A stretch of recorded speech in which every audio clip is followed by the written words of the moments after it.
எனக்கு தெரிஞ்சு மேக்ஸிமம் வந்து ஈகோ பிரச்சனையால தான் வருதுன்னு நினைக்கிறேன். நிறைய வந்து இப்போ நீங்க வந்து அதிகமா சம்பாதிக்கிறீங்க, நாங்க கம்மியா சம்பாதிக்கிறோம், அந்த மாதிரி ஒரு கிளாஷ்ல வருது. பிளஸ் வந்து வீட்டில் வந்து எந்த வேலையும் செய்யறது கிடையாது, ஈக்குவல் ஷேரிங் கிடையாது நான் நினைக்கிறேன்.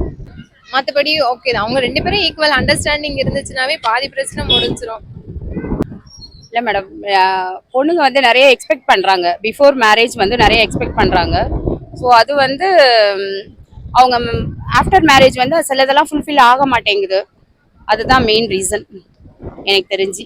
அந்த எக்ஸ்பெக்டேஷனோட ஃபுல்ஃபில் பண்ணாமல் இருக்கிறதுனால அவங்களோட மேக்ஸிமம் அதுவாக தான் இருக்கிறதுக்கு வாய்ப்புகள் இருக்குது. அண்டர்ஸ்டாண்டிங் இல்லாததால தான் டிவோர்ஸ் நிறையா இருக்கும்னு நினைக்கிறேன். எக்ஸ்பெக்டேஷன்ஸ் நிறையா எக்ஸ்பெக்ட் பண்ணிட்டு அதை வந்து கரெக்டான டைமில் கன்வே பண்ணணும். கன்வே பண்ணாதனால இருக்கலாம். வேற யாரும் தேர்ட் பர்சன் இவங்க சண்டைக்குள்ளே இன்வால்வ் ஆகாமல் இருந்தால் கொஞ்சம் நல்லாயிருக்கும். அதனால தான் நிறையா டிவோர்ஸ் நடக்கிறது. இதெல்லாம் ஒருத்தருக்கு ஒருத்தர் தேவைகள் அதிகமாகி போயிடுச்சுமா, வேற ஒன்றும் கிடையாது. ஒருத்தர் அதனால ஃபுல்ஃபில் பண்ண முடியாது. ரெண்டு பேருமே ஈகோ. அப்புறம் குழந்தை பார்த்தாக்க என்ன பண்ணுறது, இந்த பிளானிங் கிடையாது. நிறையா ஒருத்தரும் டிவோர்ஸ். இப்போ என்ன காரணம், அண்டர்ஸ்டாண்டிங் இல்லை ரெண்டு பேருக்கும், அவ்வளோதான் நடக்குதுதான். எவ்வளோ தரம் வீட்டிலலாம் எவ்வளோ பேர் அந்த மாதிரி எவ்வளோ வீட்டில் கூட நடந்து இருக்குதுதான். ஆனால் அது பொண்ணுங்க தான் இதில் பாதிக்கப்படுறாங்களே. ஆம்பளைங்க ஆனால் எவ்வளோ பேர் அவங்கவுங்க போயிட்டு அவங்க சவரிக்கு அவங்க இதுக்கு போயிட்டு வேற ஒரு பொண்ணை பார்க்குறாங்க, ஏதோ பண்ணுறாங்க. ஆனால் பொண்ணுங்க தான் இதில் பாவப்படுறாங்களே. ஆனால் அந்த காலத்துலலாம் புருஷனுன்னு எவ்வளோ மதிப்பு கொடுத்து எவ்வளோ பண்ணாங்க, ஒரு புருஷனுக்கு ஒரு பொண்டாட்டின்னுட்டு. ஆனால் இப்போல்லாம் அந்த மாதிரி இல்லை. ஆனால் எனக்கு தெரிஞ்ச வரைக்கும் பொண்ணுங்க பாவங்க தான், அதான் சொல்லுவாங்க. Miss understanding. அந்த காலத்தில் வந்து தாய் தந்தையர் மட்டும் இல்லை, வயசான கிழவிங்க, அதான் பாட்டி தாத்தா சொல்கிறது கூட கேட்கக்கூடிய காலமாக அன்னைக்கு இருந்தது. இன்றைய காலகட்டத்தில் கேட்கக்கூடாதுன்றது இல்லை. வளர்க்குற முறையும் சமூகத்தினுடைய சூழ்நிலை, நடைமுறை சூழ்நிலைகளும் ரொம்ப ரொம்ப மாறி போச்சு.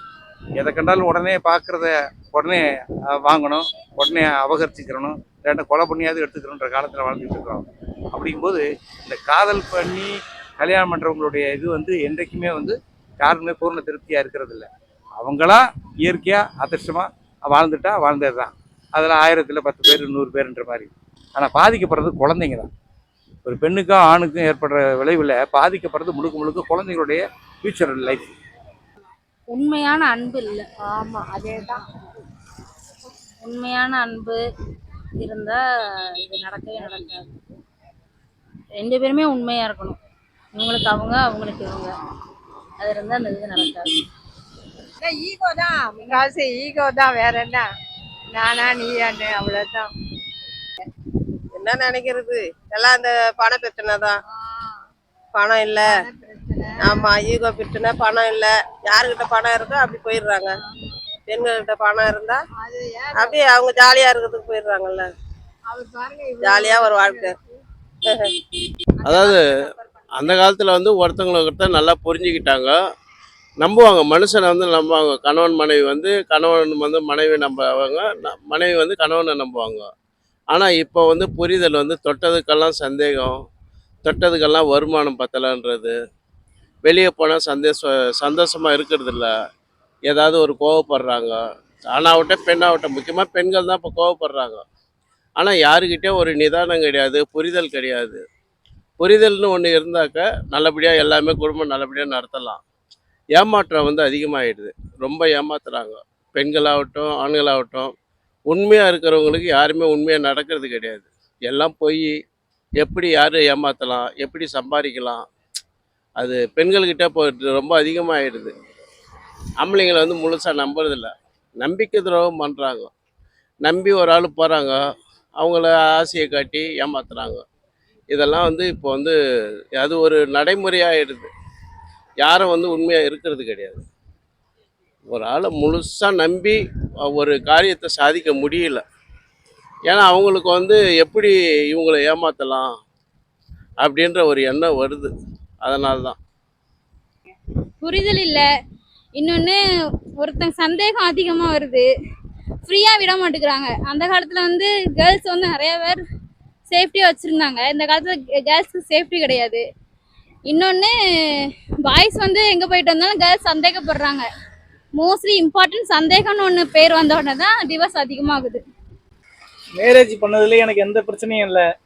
இப்போ இருக்கிறவங்களுக்கு எப்படின்னு தெரியல, அவங்களுக்குள்ள ஒற்றுமை இல்லாதனால தான் வேற்றுப்பாடு ஏதாவது ஆரம்பிச்சிருக்கும். எனக்கு எந்த பிரச்சனையும் இல்லை மேடம். மேரேஜ் ஆனது வந்து ஹாப்பியாக தான் போயின்னு இருக்கு. ஒருத்தர் புரிஞ்சிக்க மாட்டாங்க. அவங்களுக்குள்ள ஒரு அண்டர்ஸ்டாண்டிங் இல்லை, அவ்வளோதான்.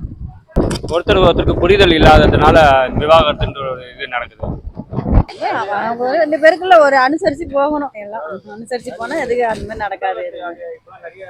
ஒவ்வொருத்தர் புரிஞ்சிக்காம இருக்கிறதுனால தான் இந்த மாதிரி ஆகுது. இப்போ வீட்டுக்கார் சொல்றதும் ஒய்ஃப் கேட்கணும், ஒய்ஃப் சொல்றதும் வீட்டுக்காரர் கேட்கணும். கேட்டு அண்டர்ஸ்டாண்டிங் இருந்ததுன்னா அது ஒன்றும் பிரச்சனை இருக்காது, டைவர்சிட்டியே போகாது. இன்டெலெக்சுவலாக யோசிச்சு பார்த்தா இருக்கிற லைஃப்பை நம்ம ஓகே இன்னும் கொஞ்சம் பெட்டராக வாழலாம் அப்படின்ற ஒரு தாட்ஸ் தான். ரொம்ப அட்ஜஸ்ட் பண்ணிக்கிட்டு ரொம்ப கஷ்டப்படுத்திக்கிட்டு அது it's a burden for men and women both. இப்போ ஒரு டிஃப்ரென்ஸ் இன் ஒப்பீனியன் இருக்கிறவங்களோட எல்லா நாளும் ஒன்றா இருக்க முடியாது.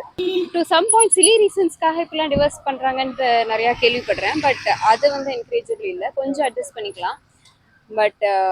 பட் இன் ஜென்ரல் கேட்டிங்கன்னா ஜென்யூன் ரீசன்ஸ்னால ஒரு ஃப்ரீடம் கிடைக்குது இந்த டிவோர்ஸ்னாலனா okay, free divorce is fine, but not too much. அதான் என்னோட ஒப்பீனியன். அவங்க 2 பேருக்குள்ள நல்லா அட்ஜஸ்ட்மெண்ட் இருந்தா டைவர்ஸ்ல இருக்காது. அது ஒரு ப்ராப்ளம். 2 பேரும் மனசு விட்டு பேசணும். பீச்சுக்கு வந்து அவங்க மனசு விட்டு பேசினாங்கன்னா எல்லாமே சால்வ் ஆகிடும். அதுதான் என்னுடைய கருத்து. சரியான அண்டர்ஸ்டாண்டிங் இருக்கிறது இல்லை கப்புள்ஸ்குள்ள. மெயினாக விட்டு கொடுத்து போகிறது இல்லை. ஈகோயிஸ்டாக இருக்காங்க. சம்பாதிக்கிறதுனால லேடிஸ் சம்பாதிக்கிறதுனால ஈகோயிஸ்டாக இருக்காங்க. ஜென்ஸும் அதுக்கு ஏற்ற மாதிரி ரொம்ப விட்டு கொடுத்து போகிறது இல்லை. அவர் மட்டும்தாங்க. சேம் அதே தான். அரகண்டா இருந்தா மாறி மாறி நான் பெருசு நீ பெருசுன்னு இருக்கிறதோட இதுதான் மெயின் ரீசனா இருக்கும். மீதி மற்றபடி இதுதான் விட்டு கொடுத்து போகணும். எதுவாக இருந்தாலும் நம்ம ஃபேமிலிக்கோசரம் கொஞ்சம் எதா இருந்தாலும் இது பண்ணிட்டு போகணும். அதுதான். 2 பேரும் கணவன் மனைவி 2 பேரும் ஒருத்தர் புரிஞ்சுக்கிட்டா ஏன் டைவர்ஸ் பண்ணுறாங்க? அன்பு நம்மகிட்ட தான்மா இருக்கு. நம்ம 2 பேருக்குள்ள தான். ஒருத்தர் அனுசரிச்சு போனால் ஏன் டைவர்ஸ் ஆகுது? இதுதான் வாழ்க்கை. இப்போ நான் எங்கள் வீட்டில் ஹவுஸ் ஒய்ஃபாக இருக்காங்க, நான் வேலைக்கு போகிறேன். நான் எடுத்துகிட்டு வந்து கொடுக்குற சம்பளத்தை வச்சு அவங்க சந்தோஷமாக இருக்காங்க. இதாம்மா லைஃபு. அடுத்த செகண்ட் என்ன நடக்குன்னு தெரியாது. இருக்கிற வரையும் சந்தோஷமாக இருக்கணும். பொதுவாக எதிர்பார்ப்புகள் அதிகமாக இருக்கிறதுனால அதே நேரத்தில் விட்டு கொடுக்கறது ரொம்ப கம்மியாயிடுச்சு. சகிப்புத்தன்மை விட்டு கொடுக்கறது ரொம்ப கம்மியாயிடுச்சு. அதனால தான் விட்டு கொடுத்தா வந்து வாழ்க்கை சுவாரஸ்யமாக இருக்கும். சூழ்நிலைக்கு தகுந்த மாதிரி கணவன் மனைவிகிட்ட விட்டு கொடுக்கலாம், மனைவி கணவன்கிட்ட விட்டு கொடுக்கறதுல தப்பே இல்லை. ஒருத்தர் விட்டு கொடுத்து போகணும். அப்போதான் குடும்ப வாழ்க்கைக்கு அழகு. அது விட்டு கொடுக்காம இருந்தாக்கா அது சரியில்லை. என்ன விட்டு கொடுத்தா போகணும். குடும்பம்னு சொன்னாக்கா போத்து மரத்து தான் போகணும். என்ன அது படிச்சு ரொம்ப அறுவாடையாக இருந்து படிச்சதெல்லாம் புத்தி இல்லாமல் போகுது. என்ன இப்போ இந்த காலகட்டத்தில் அந்த பண்டை வந்து குருடா படிக்காமல் இருந்து நல்லா மைண்டன்ஸ் பண்ணிட்டாவோ, படிக்காதவோ தான் நல்லா வாழ்ந்தாது. இப்போ படிச்சு கெடுது. என்ன ஹஸ்பண்ட் அண்ட் ஒய்ஃப்குள்ள ஒரு சரியான அண்டர்ஸ்டாண்டிங் இல்லைன்னா அந்த ப்ராப்ளம் வரும். அண்டர்ஸ்டாண்டிங் தான் ஃபர்ஸ்ட் மெயின். அவங்களுக்குள்ள ஒரு நம்பிக்கை ஃபர்ஸ்ட் இருக்காது. நம்பிக்கை இருந்தால் தானே அந்த லைஃப் இதாகும். நம்பிக்கை வர மாதிரி அவங்களும் நடந்துட்டு இருந்திருக்க மாட்டாங்க. ஒருத்தவங்க அவங்கள நம்பி வராங்க அப்படின்னா கடைசி வரைக்கும் அவங்களுக்காகவே இவங்க வாழ்றது தான் லைஃப். இவங்க என்ன இப்போ ஏதோ ஒரு மிஸ்டேக் பண்ணிட்டாங்கன்னா ஒரு சான்ஸ் கொடுக்கலாம், 2 சான்ஸ் கொடுக்கலாம். அதுக்கு மீறி போயிடுச்சுன்னா அந்த லைஃப் வந்து கண்டிப்பாக அது செட் ஆகாது. இது கண்டிப்பாக டிவோர்ஸில் தான் முடியும். அந்த காலத்தில் மாதிரி இந்த விட்டு கொடுக்குறதே சுத்தமாக இல்லை இப்போ இருக்கிற ரிலேஷன்ஷிப்பில். சட்டங்களும் மாறிடுச்சு. யார் கூட வேணாலும் யார் வேணாலும் இருந்துக்கலாம் அப்படிங்கிற ஒரு இது வந்துருச்சுல. ஸோ வந்து இப்படி தான் இருக்கும். இதுக்கு இந்த 2K கிட்ஸ் இப்படி தான் இருக்காங்க. மேபி கம்யூனிகேஷன் ப்ராப்பராக இல்லாததுனால அண்ட் ஈச் அதர் அண்டர்ஸ்டாண்ட் பண்ணுறதுக்கே ஒரு 1 year 2 years ஆகும். ஸோ அந்த டைம் கொடுக்காம எல்லாரும் சீக்கிரமாகவே செப்பரேட் ஆயிடணும்னு நினைக்கிறாங்க. மேபி அதனால தான் டிவோர்ஸ் ஜாஸ்தி ஆகுதுன்னு நினைக்கிறேன். லவ் பண்ணுறவங்களாம் லவ் பண்ணுற குறைஞ்சாங்கன்னா அந்த டைவர்ஸ் வராது. லவ் பண்ண கட்டிக்க கிடையாது. கல்யாணம் பண்ணுற ஒருத்தர் கட்டிக்கிற போகிற ஒருத்தர் அதுக்கு மாதிரி நான் இன்னும் மேரேஜ் ஆகலை, அதனால எனக்கு அவ்வளோவா தெரியாது. இருந்தாலுமே நான் நிறைய இந்த சோஷியல் மீடியாலலாம் பார்க்குறேன்ல, அதை பார்க்கும்போது என்ன தெரியுதுன்னா, ஒருத்தருக்கு ஒருத்தர் புரிஞ்சுட்டு வாழ்றது நல்லது தான்மா. டைவர்ஸ்ன்றது அவாய்ட் பண்ணுறது நல்லது. குடி போது அதிகரிக்குது. குடினால தான் விவகாரத்து அதிகமாகுது. வாலிப பிள்ளை கெட்டு குடினால தான் எல்லாமே பிரிஞ்சு போகுது. குடும்பத்திலேயே பிரச்சனை உருவாகுது குடினால தான். ஆக்சுவலாக எதுவுமே வந்து யோசிக்காமல் திடீர்னு எது ஒரு அண்டர்ஸ்டாண்டிங் தான் ஒரு இது இருக்குது. அண்டர்ஸ்டாண்டிங்கை தாண்டி அட்ஜஸ்ட்மெண்ட்டுன்னு ஒன்று இருக்குது. கொஞ்சம் அட்ஜஸ்ட் பண்ணி அந்த டைமை கொஞ்சம் போஸ்ட் பண்ணாங்கன்னா நான் எல்லாமே சால்வ் ஆகும்னு தோணுது. அந்த பொறுமை தான் ரொம்ப முக்கியம் எல்லாத்துக்கும். மிஸ் அண்டர்ஸ்டாண்டிங் அவ்வளோதான். ஆக்சுவலி ஈகோவே மோஸ்ட் ஆஃப் த ரீசனாகவும் இருக்கும். ரெண்டு பேருக்கு விட்டு கொடுத்து போகிறது, மனப்பான்மை இல்லாதது, அவ்வளோதான். எதிர்பார்ப்புகள் ஒரு இடத்துல அதிகமாக இருக்கும்போது அதை பூர்த்தி செய்ய முடியாமல் ஒரு சூழ்நிலை வரும்போது அந்த மனசு வந்து அதை வெறுக்கக்கூடிய சூழ்நிலைகள் வந்ததுனால டைவர்ஸ் அதிகமாக இப்போ வருதுன்னு நினைக்கிறேன். எனக்கு பொறுத்த வரைக்கும் லோன்லி ஃபீலிங் இருந்தாலே அந்த இது அவங்க சப்போர்ட் பண்ணா அந்த இது வராது. ரெண்டு பேருமே இப்போ அவங்க டவுனாக இருந்தால் இவங்க சப்போர்ட் பண்ணோம். இவங்க ரெண்டு பேருமே ஹஸ்பண்ட் அண்ட் ஒய்ஃப்குள்ளேயே அவங்க ரெண்டு பேர் யார் டவுன் ஆனாலும் அப்போ அந்த கை கொடுத்தா அங்கே அந்த ப்ராப்ளம் வராது. அண்டர்ஸ்டாண்ட் இருக்கணும் கொஞ்சம். பட் இவங்களும் நல்லா படிச்சிருக்காங்க, லேடிஸும் இப்போ நல்லா படிக்கிறாங்க. அவங்க ஈக்குவல் ரைட்ஸ் எதிர்பார்க்குறாங்க ரெண்டு பேர்கிட்டையும். அப்போ அந்த இது கிராஷ் வரும்போது தான் அவங்களுக்கு இது வருது. ஒருத்தர் விட்டு கொடுத்து அவங்க லைஃப்பை நல்லா ஸ்மூத்தாக எடுத்துன்னு போட்டு அந்த டிவோர்ஸோட இது வராது. என்னோட இது அதான் குடும்ப வாழ்க்கையில் அண்டர்ஸ்டாண்டிங் இல்லாமல் இருக்கிறது, யூகோ பிரச்சனை, வெளில போகாத சுத்தாமல் இருக்கிறது, பெண்கள் எல்லாம் வெளில போகிறாங்கல்ல, அதனால் ஆண்களுக்கு பிடிக்க மாட்டேங்குது. அதனால் டைவர்ஸ் பிரச்சனைலாம் அதிகமாகுது. வேலைக்கு போவானு சொல்கிறதுலாம் இன்னும் நடக்குது. பெண்களுக்கு சுதந்திரம் தர மாட்டாங்க, சுதந்திரமாக போகிறதுக்கெலாம் இடம் தர மாட்டாங்க. அதனால் அண்டர்ஸ்டாண்டிங் இல்லாமல் வாழ்க்கை அந்த மாதிரி, அதனால் பிரச்சனைகள் வருது, டைவர்ஸ் ஆகுது. எதனால் இந்த டைவர்ஸ் அதிகமாக இருக்குன்னா, ஆக்சுவலாக ஒருத்தர் விட்டு கொடுக்காத தன்மை அதிகமாக இருக்குது. இப்போ அந்த ஒரே விஷயம் தான். அது இல்லாமல் ரெண்டு பேர் படிச்சிருக்காங்கன்ற ஒரு ஈகோ கிளாஷ் அதிகமாக இருக்குது. இதான் வந்து ஒவ்வொருத்தருக்கும் வந்து செல்ஃப் ரெஸ்பெக்டை இன்னொருத்தங்க மதிக்கணும். அப்படி மதித்தோம்னா அவங்களுக்கு அந்த டைவர்ஸ்ன்றது ரொம்ப குறைஞ்சுன்னு நினைக்கிறேன். அவங்களுக்கு உண்டான ஸ்பேஸை ப்ராப்பராக கொடுக்கணும். அதான் ப்ராப்பர் இதுங்க. people are not able to adjust to each other. Everybody wants their private space, and when two people are together they are not getting that private space, so the tolerance level has gone down. That is why people are seeking divorce. They want their own space to live independently.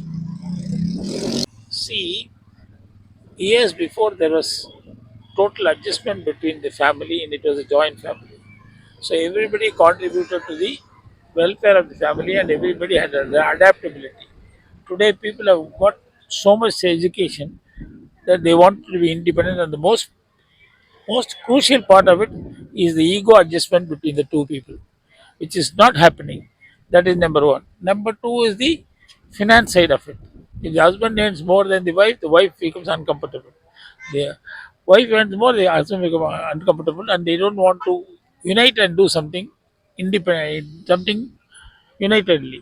So the net result is each one is going on a parallel line. So they never meet. The most crucial reason for divorce is understanding, adjustability, which is not in existence today. It's impatience actually. The main reason is impatience, I think. As per my opinion, main reason is impatience. It should be patience should be there actually.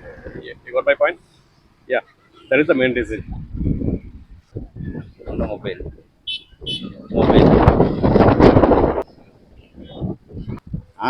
Misunderstandings are happening because of short temper and fast thinking.